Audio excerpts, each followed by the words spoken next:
Three, two. This is episode 39 of DJ Talks. My name is Johnny. My name is Dan, and this is episode number 40, actually. Is it 40? 40! It's the big Wait, 4 but 0, you man. didn't say 39. You trolled me. What? Oh, shit. Maybe it's. Maybe Is it's it 39 or 39. Oh, I don't wait, is it even know. 39 or 40? It's. It's definitely 39. You're a monkey. You know what? It's whatever we want it to be. Oh my gosh. It's not if we can't count. There we go. It Well, is 39. I got trolled. a big joke for all you guys in the beginning. What up? Oh, man. But welcome back. I know that we've been on a break for a little while. Truthfully, just a little transparency. I've been kind of figuring out my job situation. So hopefully everything will work out and I will be pursuing a career out of town. But if not, then I'll stick around here and you'll get used to this goofy ass background, which you already have. But the next episode after this one will probably be in about 2 weeks. Thanks so much for your patience and for watching. But aside from that, we're just going to jump right into it. So for our highlight viewer comments, we did want to highlight a comment by Death Unseen on our episode about Ramilia and the issue of her sex reassignment surgery with Badawi. So Death Unseen said, as a transgender individual myself, I am personally familiar with things like what happened to Maria. Life is constantly difficult in a way that an average person cannot even fathom for people like us. Like for me, seeing Maria say for many years that she did not want to be in the limelight, but being forced into it and having your personal business leaked is devastating. Anyways, good job, guys. Keep working on your content and improving your channel. So to Death, I want to say, I think you make a really good point that in general, it's unfair for anyone who hasn't gone through the process of not only identifying yourself as an individual of who you are, but then going through the changes that you need to make to better reflect who you want to be. It's not something anyone can really understand. And when you're not in a position where you've gone through something like that before, you can't say you understand. I think the most you can do is empathize and try to understand and ask questions and familiarize yourself with the situation. But beyond that, you can't say, I totally understand, I get it, which is, I'm sure, something that Badawi has kind of said just based on, the conversations and the kind of person he is. I got the impression that he told Maria how much he understood. But obviously, Maria is smarter than that and knows that that's not something he ever really got, but was so desperate for support that she bought into it. So thank you for the comment. Dan, is there anything you want to add to that? No, I mean you said it. You said it perfectly. So I'm gonna just leave it at that. Comments there, but thank you, Death Unseen, for commenting. Your first time commenting as well. Hopefully, I'm glad you are enjoying some of the content we do provide here. Yeah, and like I said, I'm hoping that we will continue to put out episodes regularly. It'll just be based on my work schedule, Dan's work schedule. Mine is way more dynamic, but DJ Talks isn't going away anytime soon, so don't you worry about that. So next, we're going to update you guys a little bit on us before we get into gaming news and a feature topic, which is Nintendo handheld devices and their history. All the timestamps are going to be in the description below, so if you're interested in any of those topics, you can jump right to them. But for now, we're going to go into what have you been up to? You know what? Life has just been happening. Recently, I picked up The Division for gaming wise. If you guys don't know what that is, Tom Clancy's The Division. It's like an open world RPG shooter game. Super cool. Get to play with a bunch of friends in the groups of 4 and run around this entire almost apocalyptic world. A little apocalyptic. And just it's done super well just because of the not only the PvE, but they do have an open world PvP kind of system. So if you haven't checked it out, definitely worth the pickup. As well, something for you, I just bought here.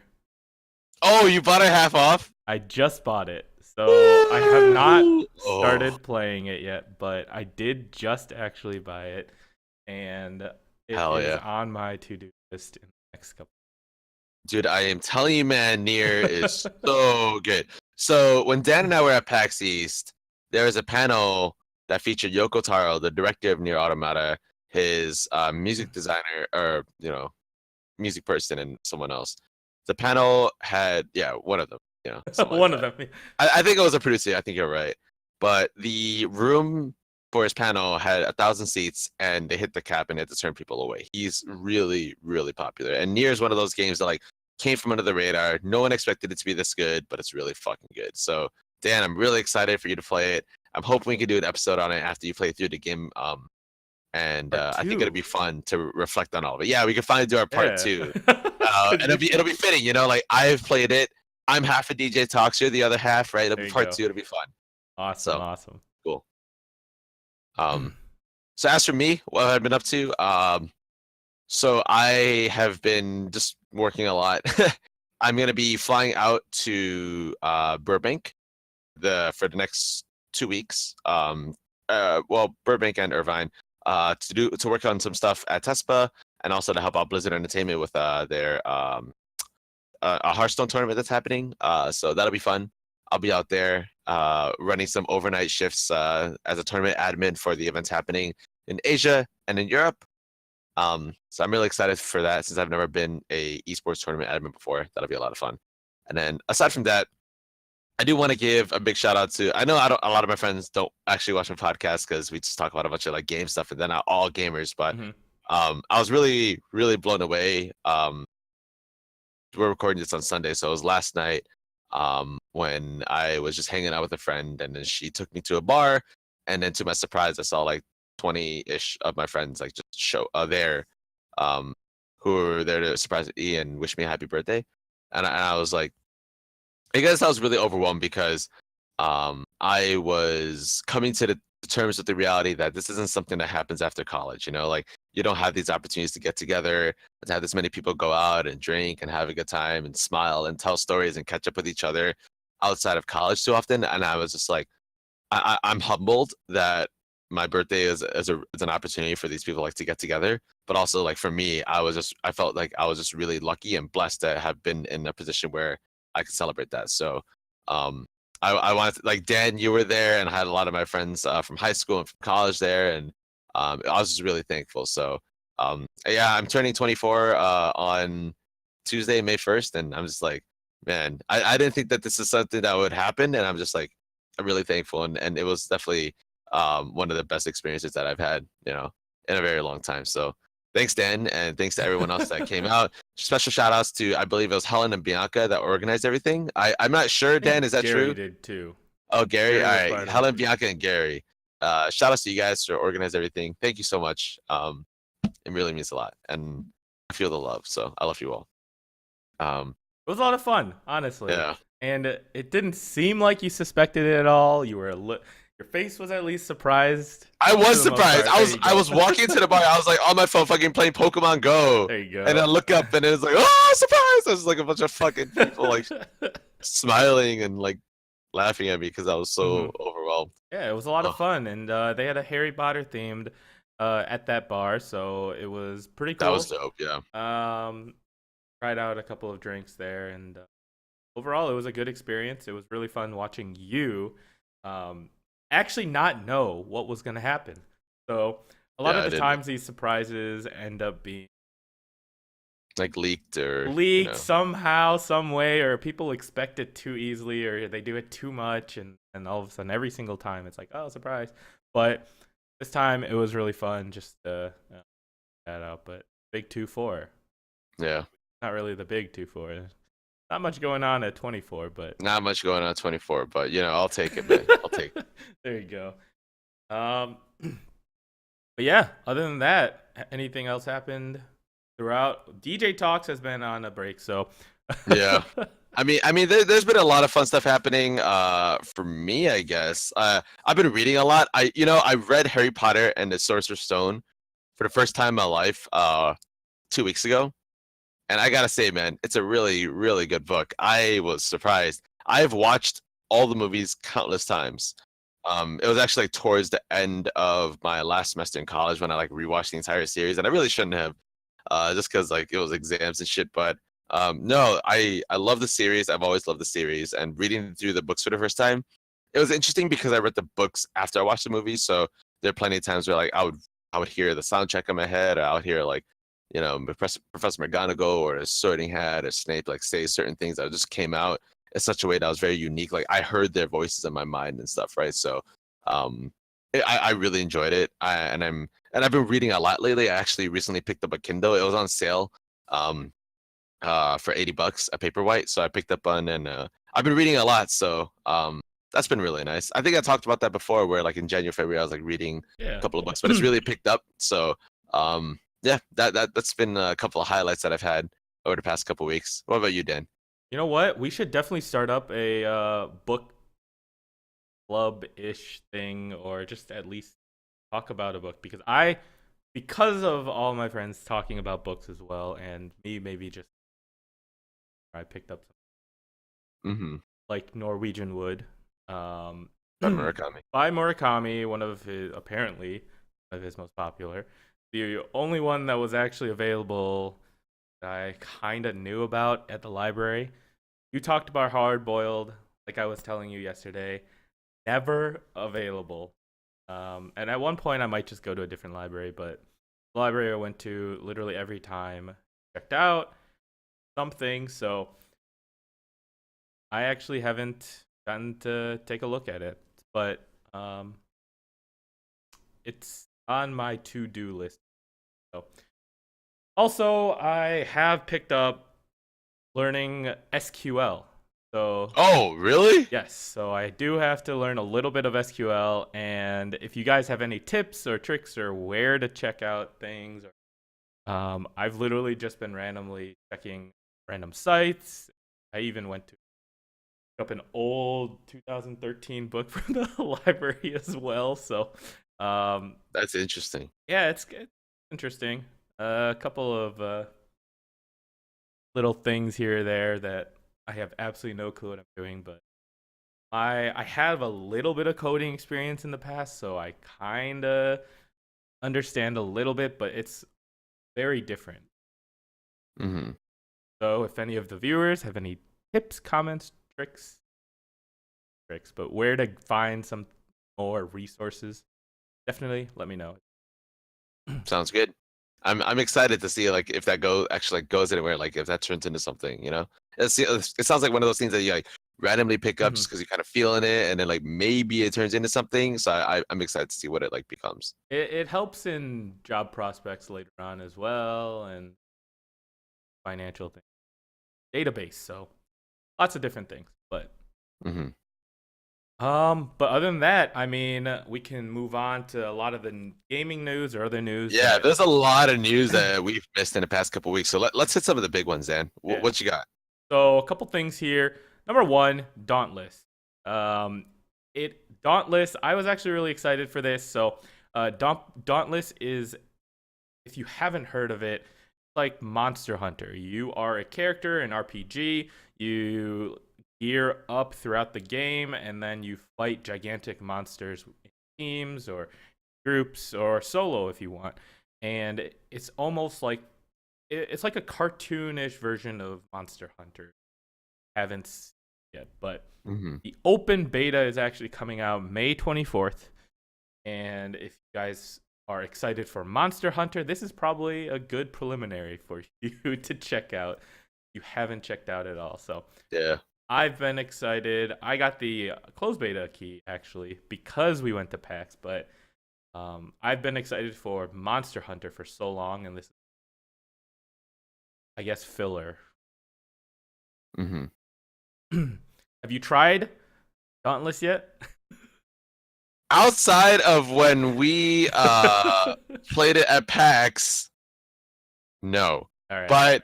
But in my defense, I haven't been playing video games. I'm trying to read. Me That's too. literally it. But I am excited to see where Dauntless goes. I think that like, so I was really excited for Monster Hunter World then because it was going to be an MMO that I was really looking forward to playing with my friends. It's something that I was looking forward to, like, you know, oh, maybe Thursday, Fridays, just like get on at 7 p.m. We'll all play together, like that kind of game where like it kind of brings us all back together. Like League is a really good one for my friends. Like I just like message my friends like, yo, guys, get on. I feel like, playing Flex, and we'll just go, right? Um, but it doesn't really feel the same as like a big open world MMO where it's like a ton of people Right. doing something. And I think I can get that with Dauntless if the game is good. I will say my experience with PAX was like it was above average. It was Mhm. okay. Um, but I don't actually know what the game is like. So like if I'm sold on it and my friends are gonna start playing it, then I'll probably start picking it up. But for now I'm gonna see how it plays out. But I will say that I do want to give beta a try because there's no reason not to. I know it'll be bugged and stuff, but they might give people cool stuff in game for just playing the beta. So we'll see what happens. There you go. Yeah, Um, I'm in it for the swag. hell yeah. The swag. Second thing, if you guys haven't heard, Halo Online is actually something pretty big right now. I believe it was a fan-made, community-made mod for Halo Online. It's called El Dorado. Hmm. Um, that actually, and I believe a Halo 3 online experience, so you can play with your friends, play with everyone else in the world.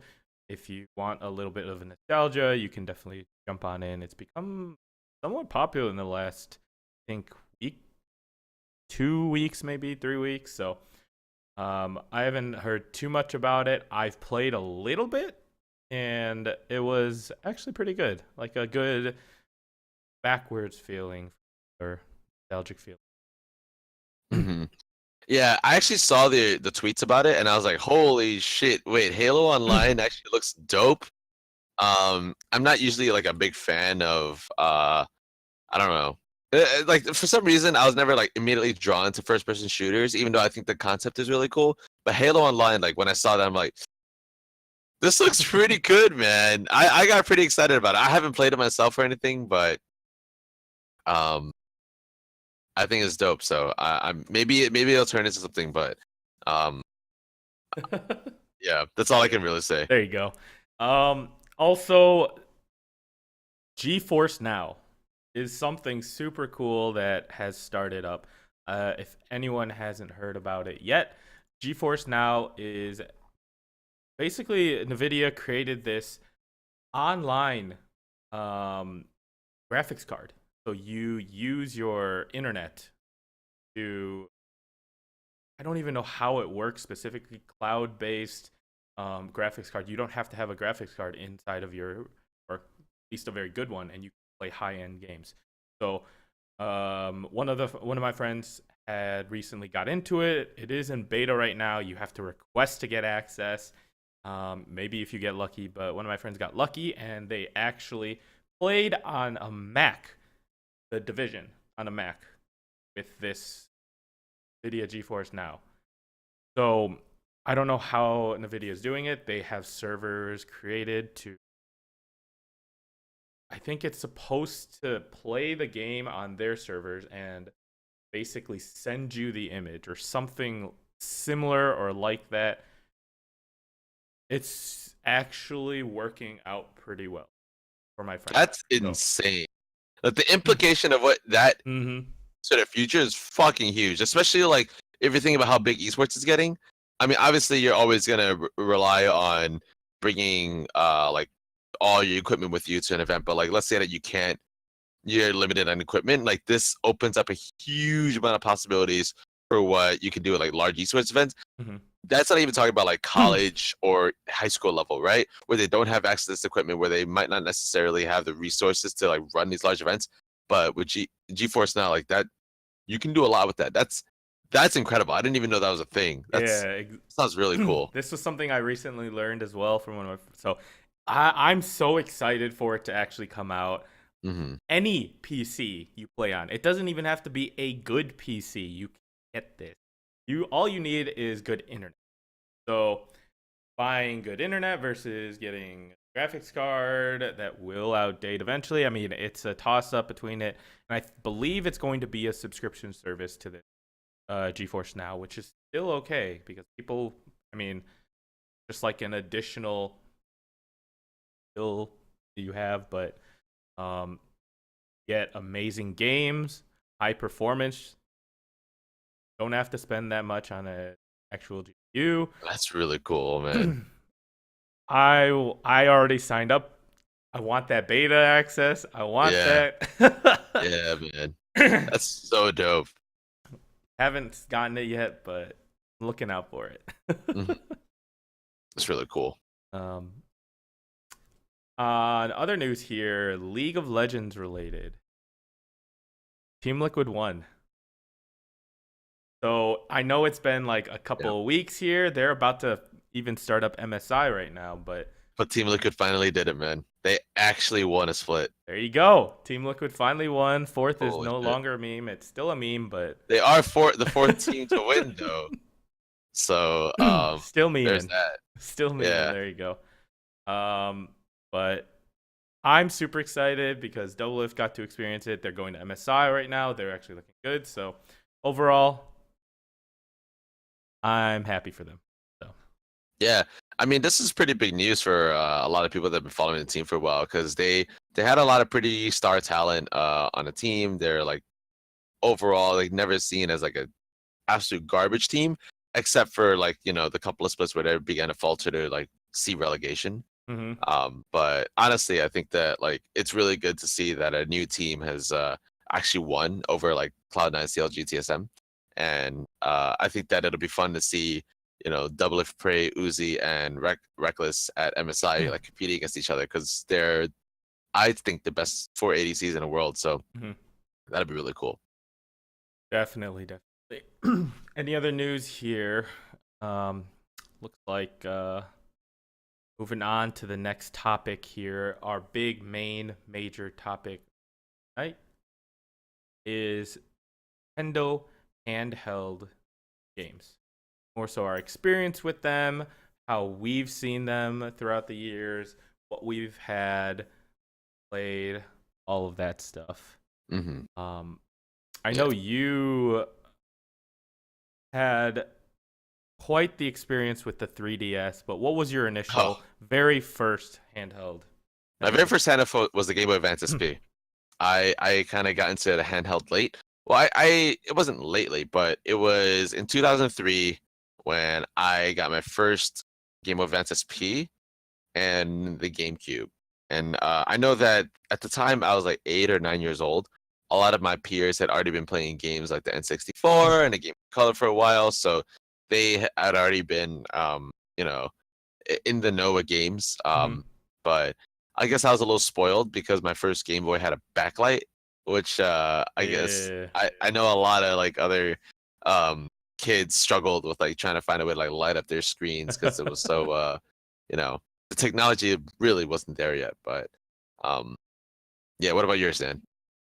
My initial one was the Game Boy Pocket, which was basically the smaller version of the Game Boy original. So it was black and white. It was silver outline, edge colored, and my very first game was Pokemon Red. So That's pretty dope. there we go. That was Yeah. one of my tops. So, but overall, Nintendo handheld started in 1980 with the Game and Watch actual device. I'm not gonna First lie. game Before anyone. this episode, I only knew of Game & Watch as a character. Mm-hmm. I didn't know Game & Watch was a device. But then I remembered immediately, like it was the game, where you could like Yep, move around and stuff with the little black character, like the black silhouette of a character. So definitely. So that initially started off Nintendo in the handheld world, which is great because we love handhelds. We love portability.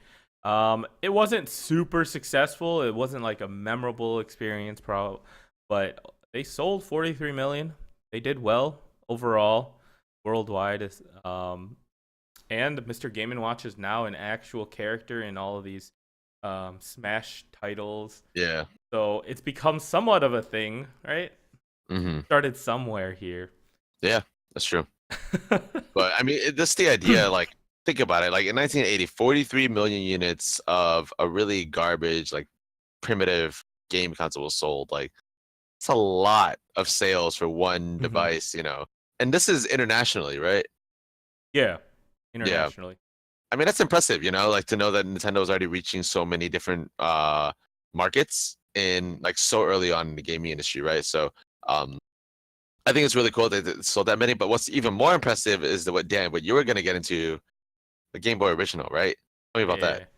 So the Game Boy original was one of those big, if you guys remember, very large devices. Hmm. Um, I believe one of the most popular games was the Mario game on that. Yeah, Um, yeah. one of the originals, and it started in 1989. Game Boy original, or I was even born. So, and it sold 118 million. So It's a overall, lot. that's pretty insane for Yeah. Nintendo for how it turned out for them. Um, honestly, I've only touched and played it, I think, once, because one of my friends owned it um, a long time ago, and the game I played was Mario, Hmm. and the game that you could probably now play on calculators. Calculators are probably equally as powerful as this Game Boy original right now, like the TI 89s or whatever. Yeah, probably. um, but yeah, I mean, I still think that started off. That was the actual one I think that started off all of these. Game and Watch was definitely a good handheld device at that time, but the actual titles, popular Game Boy original, first one. Hmm. Have you ever experienced with Game Boy original before? I've played with one, but Mhm. I've never owned one. I never owned any of the Game Boys aside from the SP, but um, I always thought it was pretty cool that like they were able to create those like the hard plastic solid color ones and then they Mhm. made the clear ones where you could like see inside, and I thought that was like pretty fascinating. Like people also had like a thing back then where like there's a bunch of modules that you can connect to the Game Boy original, so like you could plug in a printer and like there's some games that like you print like pictures or something from your game, which is really cool. You like plug in a little backlight in there, so then it would like shine on the light, like kind of like a book light, but for your Game Boy. I know that was like a module that people had. Mhm. um I know they're pretty fat, like way fatter than like my phone, Yeah. which is like fucking insane, right?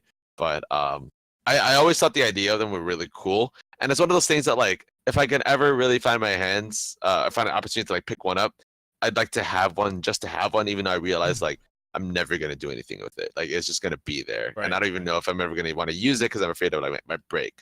Um, but no, I mean I have a lot of respect for the Game Boy original, and it's something that I wonder what it would have been like for me to grow up with, but I'm glad I had an SP because it was like pretty nice. Right. Yeah. And I mean, one of the best-selling games on this device was Tetris. So that's why Tetris has been such a huge title for Nintendo because it started off so Hmm. super cool to think about where it came. But moving on, there's a bunch of different small little Game Boys throughout. Have your Game Pocket, have your Game Color. Those were the actual rectangular shaped, face up almost um, devices. No Yeah. color, I mean no True. backlight. You played. I've had a Game Boy Color in my our other videos.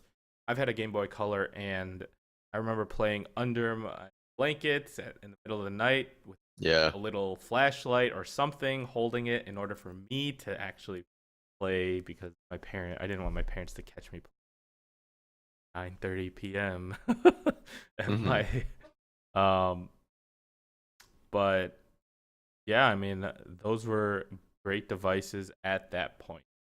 Hmm. But Yeah. then that moves us really into the advanced SP world where they updated almost their system. They changed the way they look and created some type of small little innovations. Game Boy Advance Hmm. came out in 2001. Um, what and then the Game Boy Advance SP finally with the backlight With the backlight, or the the much front. requested. Yes. Yeah. Everyone wanted that backlight, dude. This is where you got into it. What kind of games? What did you play? What were your favorites So with the I'm Advance? really thankful that the Game Boy Advance SP was backwards compatible because then I could play Game Boy and Game Boy Color games, which was amazing. Um, so the first game, so my mom actually bought my Game Boy Advance SP in a bundle from Costco, and it included the console, a copy of Super Mario Bros. 3, and then like the book, like the guidebook, Okay. which is awesome. I mean, I love those guidebooks. I still collect and buy them. I just love having like the art and the walkthroughs and stuff. I just think it's freaking cool. Um, but when I got my Game Boy, I remember sitting like right over here at the foot of my bed in the corner. I don't know if the camera can see that, but like I was like sitting there and I'll just play. And I remember like, oh no, the book says I have to charge it first. And I like ran over to a charge and I sat there next to the charge and like, I was playing near there. But the games I played Pokemon Leaf Green, my brother played Fire Red, Super Mario Bros. 3D. Let's see, what were other big titles? I had Four Swords. I had Legend of Zelda Four Swords. I had Pokemon Blue. I played a lot of. Oh man, there's so many games I played. A lot of them I don't remember, honestly. This is kind of sad. Oh, Pokemon trading card game, the Hell Game Boy yeah, version. that That one was was really awesome. cool. Yeah. I had a Kirby game. I don't remember what it was. Hmm. It's really cool. Yeah. Yeah, I mean that one I was so sad I could not get. I didn't get anything past the Game Boy Color until the 3DS because I purchased my In parents, college. right. My Yeah. parents wouldn't actually buy me more than that. Maybe they would have. I guess I just didn't ask hard enough. Yeah. But yeah, my experience with the actual Game Boy Advance through the Visual Boy Advance emulator ROMs on computer. That was in college. Once I Hmm. actually um, got to college, I got my own PC or my laptops. I never knew about emulators before, and then told me about them, and I went through tons of titles, Fire Emblem, Pokemon that I didn't play, Hmm. um, Kirby that I did, Zelda, all of these games that wow, I went through them, played them in college, finally after all that. But I think that was actually a great whoever created emulator. Great. He allowed me to play all these games without having to. Hmm. Yeah. I mean, emulators are really good for people that hmm, I think if you don't necessarily feel like you want to commit to a device or like you don't know for sure that you want to have it, then it's also good. I mean, I I was never like a big fan of emulators myself because I always believed in like giving credit to the IPs and then also like playing the games as they were intended to play on those consoles. But then I also see the value in like a lot of people like you, Dan, for example, like as like maybe when you didn't have a chance to like play all these games, or like you didn't have the consoles, but you knew how good they were, you wanted to like Mhm. give them a shot. So um, I think I think emulators offer the opportunity for people to like experience those games if they don't necessarily have a chance to like play on the original console, which not everyone always does. Especially nowadays, like if you want to play an older game like on that was originally for the Game Boy Advance, you're not. It's gonna be hard to do that unless there's like a virtual console version for you to play on the 3DS, and like you might not have the money to put $200 down and buy a 3DS in addition to buying the game in the eShop. So then downloading an emulator and then playing like a really old game on your PC that could like totally run it, um, so it's a different thing, but I'm not gonna say it's wrong when there aren't as many opportunities to play those games. It's also good advertising for the future. You know, all the games that I actually played, like Fire Emblem, I actually bought more recent games for the 3DS because I remember good fun I had on the Yeah. Fire Emblem actually became one of my favorite titles because I played it on the Hmm. um same with all the Pokemon I just always love. But Kingdom Hearts Chain of Memories, I never knew about Kingdom Hearts before. I played Chain of Memories on the VBA. And then I had to go through every single one. I even bought a PS2 for like $20. Really? Yeah, for a PS2. This was in college for $20. I got to play Kingdom Hearts 1 and 2, and so all of this stuff, creates the interest, and it created it for me. I wasn't able to. Hmm. But moving on from there, got through the Game Boy Advance SP, and that's when you went into the actual Nintendo DS, which was created in 2004. This is when it really started breaking out a little bit more, I think, at least in my opinion. Maybe it didn't show in the sales, but this is when I started really knowing more about Game Boys, DS, and the DS Lite, and then the DSi, and then the 3DS, and then the 2DS. All of the DSs throughout the generations here. Yeah. Nintendo DS started it all, right? Hmm. This was a little flip, rectangular shaped, almost flip with two screens, dual screen.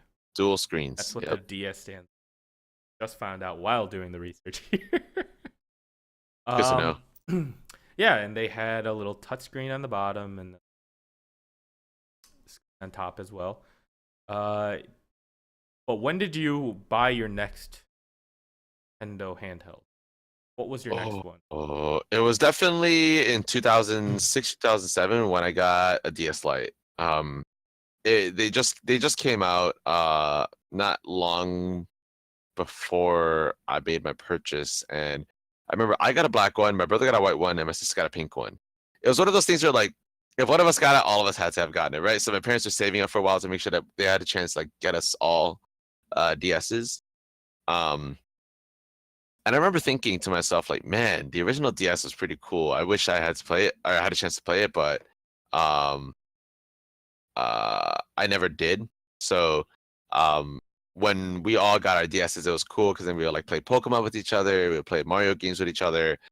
This was when download play was a thing, so only one person had to play Mario, had to have Mario Kart to like be able to send it to everybody. That was awesome. They also had the like chat rooms where like people could like just send messages to each other if you're like nearby. Chat. Like yes, that's what it was called. That was really cool. Another really cool thing about the DS Lite and original DS was that they were backwards compatible with Game Boy games. Like, oh, it was so nice being able to play the Game Boy Color and Game Boy Advance games on the DS. Like, they eventually removed the backwards compatibility, just to fit better hardware and better batteries, obviously. But man, it was dope, and I had a lot of really good experiences with my DS Lite. I actually really wish that I kept mine, but I eventually traded it in for credit to get a 3DS. But we'll talk about that later. Hey, you know what? That's what you got to do sometimes. But yeah, DS Lite, the DSi, and then the DS XL. This XL thing in US, almost, I feel like it's always more popular. XL, the bigger version, the better battery, the bigger screen. Then obviously Americans like it large, man. Oh, Americans like it large. Then we went into the Nintendo 3DS that came out in 2010, which had this 3D kind of effect, and this was my actual first. No, Well, the original 3DS was a huge disappointment. I remember that the launch time. I remember this because I got it the day it came out. I brought my DS Lite. It was in really good condition. I took really good care of that thing. I traded it in with my charger. I was really sad, but I traded it in. It was my black DS, man. I took such good care of it. But I went in. I got a blue DS, a blue 3DS, which was like it was really cool. The launch title was Street Fighter 4, and I'm like, well, I don't fucking play Street Fighter, but I'll get it because I want to play my 3DS. It was okay. The game was okay, but like the 3DS was kind of garbage at the time. Like there are not a lot of good titles that came out for it. It was also really expensive, so it was like, man, I saved up all this money and there aren't like a lot of good games for it. Pretty disappointing. So what ended up happening was they reduced the price of the 3DS from I think it was $250 to $180. Um, and to anybody that bought 3DS at the full price, they were given like an ambassador certificate with a bunch of old games that what my impression was is that they were eventually going to release in a virtual console shop in the eShop, but they just gave it to us for free. So I have like a free copy of like the original Mario game and like the original Zelda game for Game Boy and like a bunch of other games, right? As part of like the ambassador program for having bought the games at full price or the console full price, which sucked, but you know, it's whatever. When they relaunched the 3DS with the XL in 2012, that was when a lot of people were like, all right, you know, now we're getting somewhere. Um, and I remember a really big reason why they're really pushing for 3DS sales is because shortly after in 2013, Pokemon X and Y came out. This is the first Pokemon game to come out for the 3DS because Black and White and Black White 2 White 2 came out on the original DS.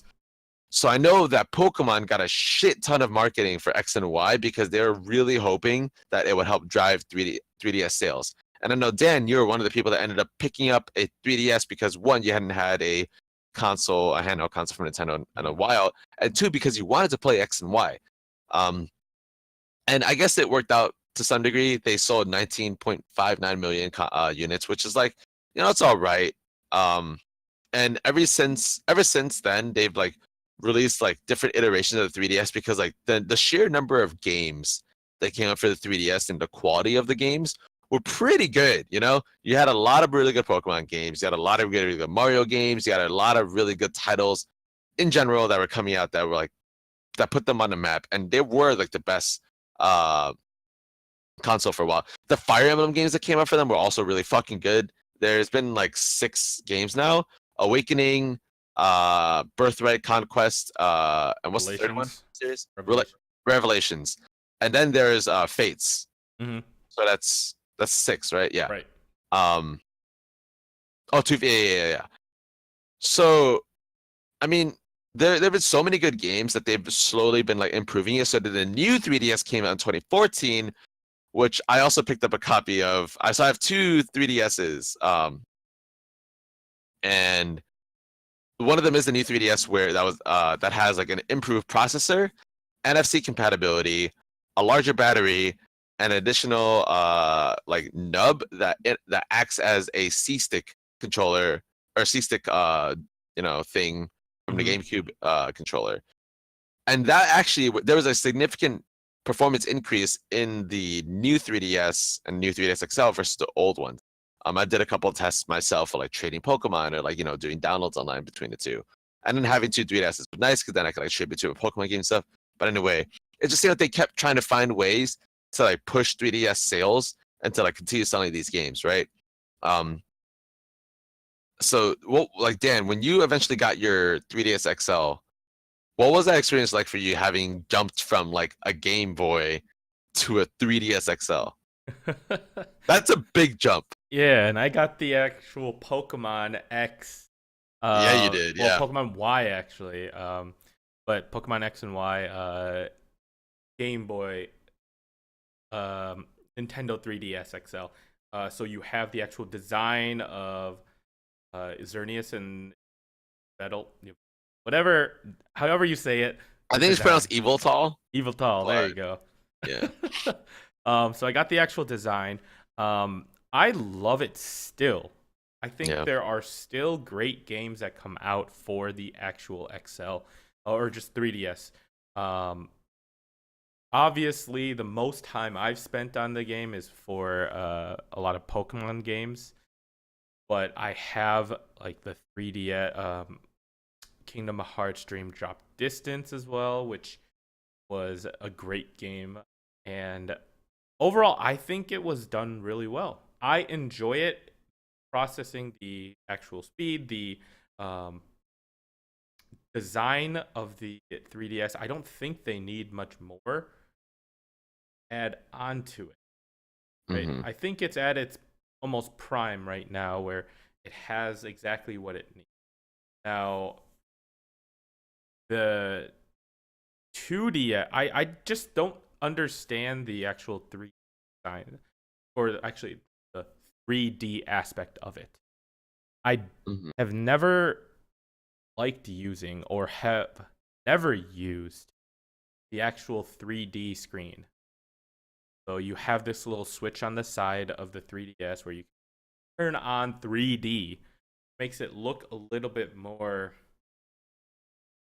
popping out of the screen, 3D style. And I never understood it. I never knew why they wanted to do this. This virtual reality style almost feel. I always got a headache from it. That's the Yeah. one thing about the 3DS that I just don't understand why they needed to add. They're trying to improve. What about you? What are your thoughts on the actual 3D aspect of the device? Like most players, Dan, I played with that shit off. I did a lot of research on 3D technology, Mhm. and I think it was cool because you didn't have to have 3D glasses to use them. And at the time that the 3DS came out, 3D was really popular in the market, like 3D movies, 3D TVs, like you know, just yeah, 3D movies, 3D TVs, shit like that, right? Those are both really popular. And IMAX was getting a lot of hype and like going to see a movie like, oh, everything's like in 3D is popping out of you, whatever. People are like buying 3D TVs to bring home, and then they just realized like how impractical it was, how hard it was to get this technology correct to like feel like it was so real. And the concept behind the 3DS was to give you an experience where um, you could have that wherever you went. When the 3DS originally came out, it was really hard to get like a stable image, 3D image, without like having like sitting like directly 6 inches away or so from your 8 inches or whatever from the screen, and you're holding it at an angle because if you like turned it a little bit, it would look really weird and distorted. Mhm. And the thing is, like, it would give you headaches, and people would say that it was bad for your vision, but didn't. It wasn't bad. It wasn't actually bad for your vision. But what happened is that your eyes would just get tired. Your muscles in your eyes would get tired from adjusting to the image, and it would actually look correct, but you just had to get used to it. It Mm. didn't actually do damage to your vision, but it just hurt for people to get used to, and they're like, well, fuck this. Um, when the new 3DS came out, when I was talking about the bigger battery processor, whatever, another feature that they added was eye tracking. So it would follow your eyes around, and based on where your eyes were, it would adjust the 3D. So like when you're turning the 3DS like back and forth, the image wouldn't be distorted, which is cool. And it was nice to know that Nintendo was still supporting the idea of like, oh, we want to make sure that people who enjoy the 3D can still have a chance to like really get enveloped by it. But I mean, Nintendo released the 2DS for a reason, right? Which Mhm. is the next console that we're going to talk about, the 2DS that was released in 2013. And there have been a couple of iterations of it. There's a fat, ugly block version that's like the resolution's a lot smaller, but the image looks sharper because the pixels aren't like blown up. Then there's like the 2DS and the 3DS shell, just without the 3D switch, right? Nintendo wouldn't have released that if they didn't know that there are people that wanted to play the game just without the 3D feature. It was at a lower price point. Um, it had features that it eliminated the features that you didn't want to play the games you wanted to play, and it just like made so much sense to do so, right? I think that just the release of the 2DS kind of speaks for itself, Dan, in terms of what Nintendo kind of realized in their flagship handheld console. And it's truthfully like Nintendo's the only company that does really good handheld. Like PS Vita pretty much died off. Um, and like I don't even know of any other like handhelds really outside of like mobile phones and like phone games now. But like, the beautiful thing about the 3DS and buying a game there, you just pay $40 to get the game. You don't have microtransactions. So there you go. Um, So one yeah, really quick thing about the 2DS actually. So their first 2DS, the block almost shape was yeah. actually one screen. This is what I actually read up. It was one screen, Really? but they covered it, and the top screen was touch. So like they had to add a on top to I have that top part of it touchable. So it's all one screen. They just Yes. sectioned it off. Mm-hmm. Oh, that's kind of cool. Mm-hmm. So that was a little bit interesting. While I was doing a little bit of research, I hope that's correct. I hope I got the right information. It's online, so I'm doing some random research, but kind of Yeah. interesting. And yes, the 2DS that's actually foldable. That looks almost like the 3DS without the actual versions. It was a great improvement. 2DS was actually the cheaper version. Couldn't, or if you didn't want to spend money on I think that was a smart move by Nintendo. Finally, have that. Oh yeah, absolutely. A lot of children bought it. Parents bought it for their kids as their first held game. Like this blocky version, it just looks so weird, but it Yeah, worked. Like it worked. yeah. And then finally, we came down and brought it all around here to the Nintendo Switch, To the Switch. the console slash handheld. And I feel like, yes, you can consider it both a console and a handheld. It deserves to be considered both. Amazingly innovative. Right now, it's a year and a little bit in, right? A year and a little bit in, and it's already gotten up to 17.79 million. So Hmm. units sold. That's already better than most of their handheld devices already. Very close. Hmm. I think they're just coming up with really great innovation. So there's actually this picture. I think I talked about this before, where the PlayStation controller never changes, right? Very, Yeah. very few little improvements to it, or it's either getting bigger, smaller, or slight little design from throughout the entire PS 1 to PS4. Then Hmm. have the Xbox, which is very small, a little bit more innovation, but very less so. And then you have Nintendo, which is insanely just everything's different. Go from this small thing to this big thing to this controller to wireless controller to this. It's just insane. And what Nintendo has done with the Switch, I approve. Yeah. I mean, I saw this earlier. I don't know if it's true or not, but I think it's fun to speculate because this is something I firmly believe will actually happen. Um, Nintendo said that they have announcements ready for E3 that will push the Switch over 20 million sales this year. Um, this fiscal year. And I'm like, that's insane because that suggests that this new Smash game is probably going to come out this year. We might actually see Pokemon Gen 8 end of this year. We might actually see Metroid Prime 4 come out at the end of this year. All games that I would happily pay full price for. Uh, all games that I know others would happily pay full price for, and that a lot of people have been waiting for. Because like, there's so many of my friends, Dan. Like, I'm sure you have friends too that are like, I might get a Switch. I want to get a Switch, but they're just waiting for that game to like push them over the edge, right? We've talked about this countless times on the show. I feel like these games might be it, you know?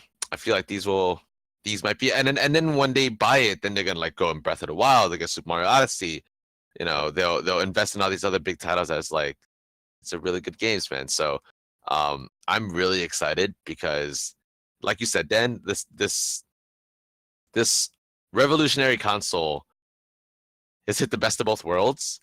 And when you can put AAA, fantastic, really fucking well done games both on your big screen or on the go, like it's really hard to compete with that. So I'm excited to see, you know, what happens. But like, you know, everyone who watches the show regularly knows how much I love the Switch and knows how much I hope that all my friends get a Switch, and I hope for its success because I really believe in it. So June 2018, E3. Z3. So look forward to it. Look towards it. Look into the future. Yeah, man. I am excited. But yeah, I mean, all of that coming around here. Nintendo handheld. What are your thoughts overall on all since 1980? I think Nintendo's always been the best with handhelds, and I think that they've always released games that are fun play, that are really easy to pick up and put down. And ultimately, have left a really good impression on anyone who considers himself a gamer. Whether you're casual, whether you're serious. I mean, like I have friends, male and female of all types, who have really good experiences with handheld Nintendo games. And I'm hoping that like I've been harping, um, more of my friends get a Switch, they'll continue to enjoy Nintendo handhelds. But like, for the most part, I think that like we've talked about over show, Dan. Like, I mean, it's clear that you and I are both big Nintendo fans, and I think that you and I have a lot of really good experiences with them. So I'm just looking forward to seeing how Nintendo continues to give to its community what it wants. And it's ageless, right? That's true. A lot of the oldest games still get played and talked about all the time. Exactly. No matter what it is, no matter how it is, they're improving on it. And even if you just start out today with a Nintendo hand device, you can will probably still go back to an older title just to experience what it's like. Yeah. So Nintendo has been doing a great job with overall their characters, their games, their franchise. I mean, their overall everything. Big names. I mean, I'm excited. Yeah. So, thank you you guys for taking the journey with us through this handheld device. Hopefully, you can actually pick up after all of our videos on these Nintendo handheld / console / the Switch. Hopefully, you guys will start picking them up and getting more excited about them. And now, hopefully, you know a little bit more. So yeah. But at the end of the day, buy a Switch. There you go. Buy a Switch. And I think that'll leave us to that. Any final thoughts, Johnny? Buy a Switch. But no, thanks for tuning in. Let us know what your thoughts are. If you like this episode, if you want to see stuff like this more often. I know that Dan and I have done a couple of episodes like these before. Also, tell us about your experiences with handheld consoles and what your favorite games were, what your favorite consoles were, and what you might want to see in the future from Nintendo. And leave a like, comment, subscribe, email, whatever you want to do. Whatever let you us want to know. do. Thank you, and you'll see us sometime in the next 2 weeks. In the next 2 weeks.